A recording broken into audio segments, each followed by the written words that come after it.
कोई इख्तिलाफ नहीं। एक तरफ हमारा मुसलमान भाई जल रहा हो और दूसरी तरफ हमने नमाज की नीयत की रखी। मेरे मुस्तफा ने क्या फरमाया कि मोमिन कौन है? ये मोमिन की निशानी है कि ना वो जुल्म करता है अपने मोमिन भाई पे, ना जालिम के हवाले कर देता है, ना खुद जुल्म करता है, ना किसी दूसरे के हवाले करता है कि उस पर जुल्म करे। लेकिन आज हम सिवाय आंसू बहाने के, सिवाय पहले 70 साल से हमारा मुल्क का एक अहम तरीन हिस्सा कश्मीर जल रहा है, वहां साल से ज्यादा ये लॉकडाउन हम एक हफ्ते के लिए हो तो हम हमारे लिए कितना मुश्किल हो जाता है, लेकिन एक साल से ज्यादा हो गया है कश्मीर के अंदर कर्फ्यू नाफिज है, यानी कोई बाहर नहीं निकल सकता, कर्फ्यू नाफिज हो चुका है। कितने हजारों की तादाद में लोग शहीद हो चुके हैं, लेकिन हम तो यहाँ बैठ के दुआएं मांग रहे हैं, बल्कि हमारे लोगों को तो पता भी नहीं है। उसके बाद फलस्तीन, बैतुल मुक़द्दस, और बैतुल मुक़द्दस क्या चीज है? नबी करीम अलैहिस्सलाम की बारगाह में जब अर्ज की गई बंदा नवाज कि बैतुल मुक़द्दस क्या है, तो मेरे मुस्तफा करीम अलैहिस्सलाम ने फरमाया कि जब हजरत सुलेमान अलैहिस्सलाम कि जिन्होंने बैतुल मुक़द्दस की तामीर की थी, रब की बारगाह में हाथ उठाए थे और दुआ क्या मांगी थी? मौला मैं जो भी फैसला करूं तेरे फैसले के मुताबिक हो।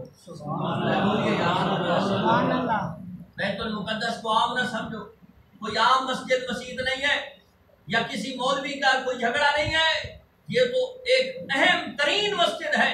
और मेरे मुस्तफा की हदीस पे तवज्जो करो, मैं एक दो गुजारिशात और भी करता हूँ कि हज़रत सुलेमान अलैहिस्सलाम ने जब बैतुल मुक़द्दस मुकम्मल किया तो रब की बारगाह में पहली दुआ की, मौला मैं जो फैसला करूं तू मुझे ऐसी इस्तिताअत दे, ऐसी हिम्मत और ताकत दे, ऐसी फ़हम और फिरासत दे कि मेरा कोई फैसला तेरे फैसले के खिलाफ ना हो, मेरा कोई फैसला तेरे फैसले के खिलाफ ना हो, बल्कि जो फैसला तेरा हो उसी फैसले के मुताबिक मेरा फैसला हो। और दूसरी गुजारिश, मालिक की बारगाह में हज़रत सुलेमान अलैहिस्सलाम ने दुआ मांगी, मौला मुझे ऐसी हुकूमत दे कि जो मेरे बाद किसी को न मिले। जरा बोलिए ना यार सुभान अल्लाह।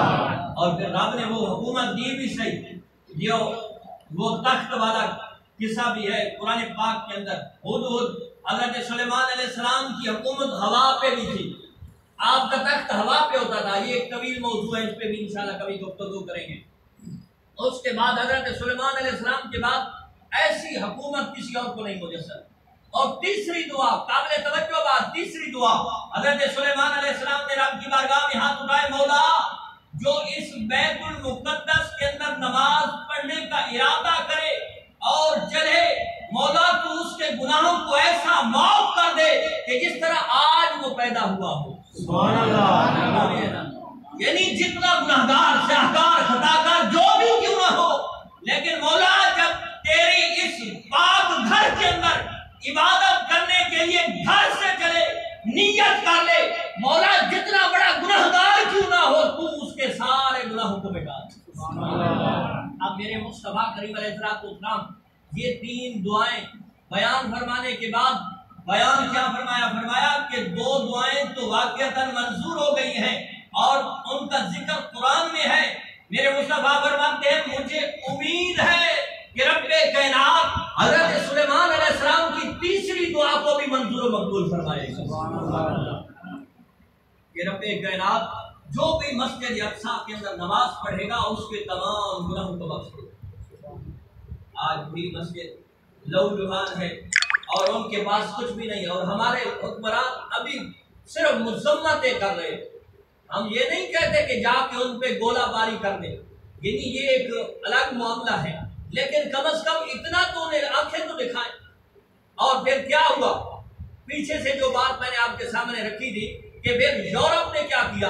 अब यूरोप सबसे बड़ा बेगैरत बदतरीन अमेरिका, जो सबसे बड़ा अमन का दुश्मन है वो अमेरिका, उस अमेरिका ने क्या किया है कि जब मुत्तहिदा ममालिक, जहां पूरी दुनिया के ममालिक की एक कमेटी बनी हुई है, लेकिन जुल्म की बात क्या है कि अगर मुसलमान से कोई जानवर भी मर जाए ना, ये मुत्तहिदा ममालिक की जो कमेटी है अक़वाम मुत्तहिदा, वो इजलास बुला देती है, क्यों जी फुला मुसलमान ने एक जानवर को मार दिया है।